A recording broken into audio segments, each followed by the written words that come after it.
An international custody fight that spanned thousands of miles ends for a local mother. She now has her son back after being separated for a year and a half, and the boy's father is behind bars tonight. New at 6, KOIN Local 6 reporter Sally Showman is live at PDX, where that mother and son flew in. So, Sally, the father is not yet back here in Oregon? Not back in Oregon, but back in the States, Kelly. He was arrested the minute he stepped off of a plane from New Zealand in San Francisco, and he faces felony custodial interference charges. He'll return to Oregon to face those charges. I think it's wonderful that she's getting her son back. Eric Jensen spent many evenings outside his South Beaverton home listening to his neighbor's heartbreaking story. It seemed like a kidnapping situation where the ex-husband just up and took the kids out of the country without permission. It was just before Christmas 2010 when police say Mark Marenko and his 9-year-old son boarded an airplane for New Zealand with no plans of returning.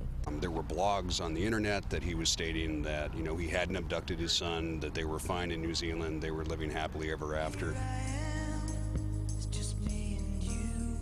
Marenko posted pictures and video of himself and his son online enjoying the sights of New Zealand. While they were settling into a new life, the boy's mother fought to get her son back. It was just the #1 priority in her life, her kids. Washington County Court granted the boy's mom sole custody, but that wasn't enough to bring him home. Later in 2011, a grand jury indicted Mark Marenko on a custodial interference charge. And yesterday, 16 months after the international custody battle began, the 11-year-old and his father flew from New Zealand to San Francisco, where the boy was reunited with his mother, and Marenko was promptly arrested. Child abduction by any person is child abuse. Parents as well.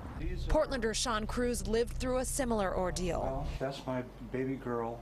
He says his ex-wife and members of her church abducted his 4 children in 1996. She's lived more than half of her life without her daddy. On his front door, a sticker that sums up his message.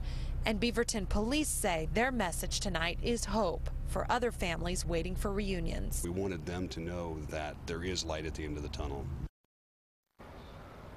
Now, Marenko told his side of the story on his blog, of course, on the internet, saying that he was escaping a life of domestic violence by going to New Zealand. Now, he has a court date in California tomorrow, and then officials here in Beaverton will work on getting him extradited. Reporting for you live at PDX, Sally Showman, KOIN Local 6.